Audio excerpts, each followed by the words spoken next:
self-defense is going to be the focus for the defense of the two, and maybe all of the parties. Tonight, we're hearing from a defense expert, and he's giving his take on the recent murder charges filed in last week's shooting after the Chiefs' Super Bowl celebration. And this, as one of two adults in that shooting are now making their first court appearance. Good evening. I'm Christelle Bell. And I'm John Holt. The other suspect remains in a hospital being treated for his injuries. Fox 4's Malik Jackson live at the Jackson County Courthouse tonight, where a suspect charged with felony murder faced a judge for the first time. Malik. Yeah, John and Christelle, this hearing only lasting a few minutes. Lindell Mays walking in with that bandage still on his face and sort of limping. He informed the court that he has hired his own private attorney. He and Dominique Miller both face 3 felony charges, including second-degree murder. But a high-profile attorney we spoke to today says this is no slam-dunk case for prosecutors.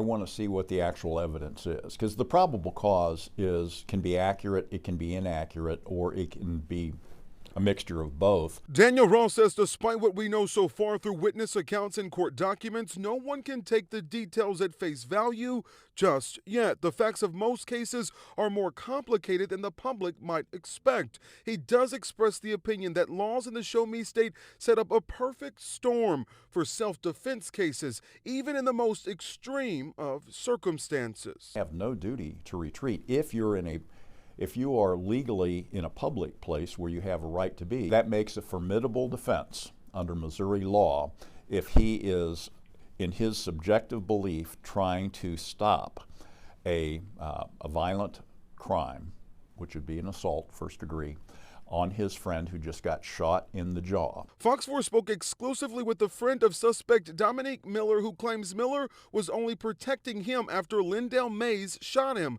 a statement that aligns with the state's charges. The defense expert says for Mays, the battle for an acquittal may be tougher because the probable cause statement indicates Mays was the aggressor. Missouri laws say in order to respond to a threat, that threat doesn't even have to be real, but that the victim has a reasonable perception of danger. It's a very favorable law to allow folks to carry guns and use them if they reasonably believe they're in danger or someone else is in danger. In the end, with so much nuance in the law, Ross says it was reasonable for the prosecutor to seek the charges she has, but it's important to let it play out in court. At the end of the day, it's all gray. When you act under self-defense in Missouri, you don't know what a judge or a jury will conclude and whether they will agree that your actions were reasonable. And that is going to be the ultimate determination.